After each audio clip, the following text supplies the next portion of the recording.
Advocate Subhash ചന്ദ്രൻ ഇപ്പോൾ നിമിഷപ്രിയയുടെ കാര്യത്തിലൊക്കെ ലീഗൽ അഡ്വൈസ് നൽകുന്ന, അങ്ങനെ നിയമസഹായം നൽകിക്കൊണ്ടിരിക്കുന്ന ഒരു വ്യക്തി എന്ന നിലയിൽ, തുടക്കം മുതൽ തന്നെ ഇത് ഫോളോ ചെയ്യുന്ന വ്യക്തി എന്ന നിലയിൽ, ഈ പരിമിതി എന്നുള്ളത്, അത് മറികടക്കുക എന്നുള്ളത് തന്നെയല്ലേ ഇവിടെ ഏറ്റവും പ്രധാനപ്പെട്ടത്, ബുദ്ധിമുട്ടേറിയതും? അഡ്വക്കേറ്റ് സുഭാഷ് ചന്ദ്രൻ. അനുജ, സ്വാഭാവികമായും ചാണ്ടി ഉമ്മനെ പോലെയുള്ളവരും അതോടൊപ്പം തന്നെ ടോമി നേരത്തെ കാര്യങ്ങൾക്കകത്ത് വിശദീകരണം നൽകി. ഈ മിഷനുമായി ബന്ധപ്പെട്ടുകൊണ്ട് സേവ് നിമിഷപ്രിയ ഇന്റർനാഷണൽ ആക്ഷൻ കൗൺസിലുമായി 2021 തൊട്ട് സഹകരിച്ചു വരികയും വിവിധ ഘട്ടങ്ങളിൽ നിമിഷയുടെ അമ്മയെയും സേവ് നിമിഷപ്രിയ ഇന്റർനാഷണൽ ആക്ഷൻ കൗൺസിലിനെയും ഒക്കെ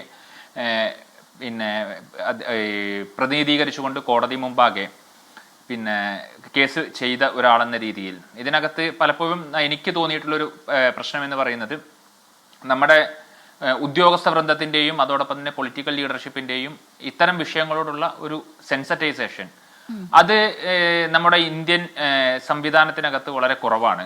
കഴിഞ്ഞ മാസങ്ങൾക്ക് മുമ്പാണ് നമ്മൾ UP-യിൽ നിന്നുള്ള ഒരു മൈഗ്രന്റ് ലേബറെ UAE-യിൽ വെച്ച് വധശിക്ഷയ്ക്ക് വിധേയമാവുന്ന സാഹചര്യം കാണുന്നത്.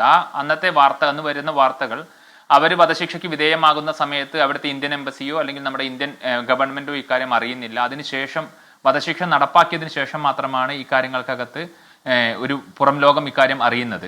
അപ്പോൾ സ്വാഭാവികമായും പിന്നീട് അതിനുശേഷം അവരുടെ ഡെഡ് ബോഡി തിരിച്ചു കൊണ്ടുവരാൻ വേണ്ടിയുള്ള സഹായങ്ങൾ ചെയ്യുമെന്നൊക്കെ ഇന്ത്യൻ എംബസി പറയുന്ന സമയത്ത്, ഒരു വ്യക്തിക്ക്, ഒരു ഇന്ത്യൻ സിറ്റിസന്റെ ജീവൻ നഷ്ടപ്പെടുന്നതിന് മുമ്പ് അവരുടെ ജീവൻ രക്ഷിക്കാനുള്ള പ്രവർത്തനങ്ങൾ നടത്താൻ നമ്മുടെ മിഷനിൽ പ്രവർത്തിക്കുന്ന ആളുകൾക്ക് എത്രത്തോളം സാധിക്കുന്നുണ്ട്? സ്വാഭാവികമായി നമ്മുടെ ഇന്ത്യൻ എംബസികൾ, വിവിധ രാജ്യങ്ങളിലുള്ള ഇന്ത്യൻ എംബസികൾ, ഇന്ത്യ എന്ന് പറയുന്നത് ഏറ്റവും കൂടുതൽ മൈഗ്രന്റ് ലേബേഴ്സിനെ സപ്ലൈ ചെയ്യുന്ന ഒരു രാജ്യമാണ് ലോകത്ത് തന്നെ. നമ്മൾ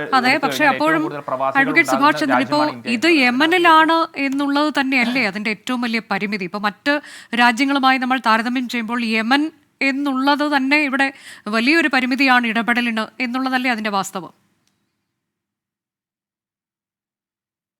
ആ പരിമിതി നിൽക്കുന്ന സമയത്ത് തന്നെ ഞാൻ ഇതിനകത്ത് സേവ് നിമിഷപ്രിയ ഇന്റർനാഷണൽ ആക്ഷൻ കൗൺസിലിന്റെ അഭിഭാഷകൻ എന്ന രീതിയിൽ ഇപ്പം ഞാൻ സുപ്രീം കോടതിയിൽ കഴിഞ്ഞ ദിവസം കേസ് ഫയൽ ചെയ്യാനുണ്ടായ സാഹചര്യം തന്നെ 16-ാം തീയതി നിങ്ങളുടെ മാധ്യമം ഉൾപ്പെടെ 24 ഉൾപ്പെടെ ഈ 16-ാം തീയതി നിമിഷപ്രിയയുടെ വധശിക്ഷ നടപ്പാക്കും എന്നുള്ള രീതിയിൽ ഒരു ഉത്തരവ് വന്നു എന്ന് റിപ്പോർട്ട് ചെയ്യുന്ന സമയത്ത്, ഈ നിമിഷം വരെ, നമ്മൾ ഈ ചർച്ച ചെയ്യുന്ന നിമിഷം വരെ അക്കാര്യം സ്ഥിരീകരിക്കാൻ വേണ്ടി ഇന്ത്യൻ എംബസിക്കോ ഇന്ത്യൻ സർക്കാരിനോ സാധിച്ചിട്ടില്ല. അവർ അക്കാര്യത്തിനകത്ത് ഇതേവരെ ഒരു പ്രസ്താവന ഇറക്കാൻ വേണ്ടി ഇത് ശരിയാണ് അല്ലെങ്കിൽ ഇത് തെറ്റാണ് അല്ലെങ്കിൽ ഇതിനകത്ത് ഞങ്ങൾ ഇന്ന രീതിയിൽ ഇടപെടുന്നു എന്നുള്ള ഒരു ഔദ്യോഗികമായ ഒരു പ്രസ്താവന ഇതുവരെ ഇറക്കാൻ വേണ്ടി ഇന്ത്യൻ ഗവൺമെന്റിന് സാധിച്ചിട്ടില്ല.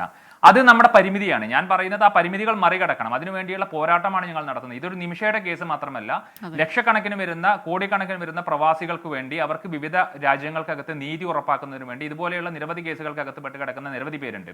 അവർക്കൊക്കെ നമ്മുടെ സിസ്റ്റം വളരെ സെൻസിറ്റൈസ്ഡ് ആയാൽ മാത്രമേ, നമ്മുടെ മിഷനുകളിൽ എംബസികളിൽ ഇരിക്കുന്ന ഉദ്യോഗസ്ഥർ അവർ ഈ വിഷയങ്ങൾക്കകത്ത് ഇടപെടാൻ വേണ്ടി സാധിച്ചാൽ മാത്രമേ ഇവർക്ക് നീതി ഉറപ്പാക്കാൻ വേണ്ടി സാധിക്കുകയുള്ളൂ.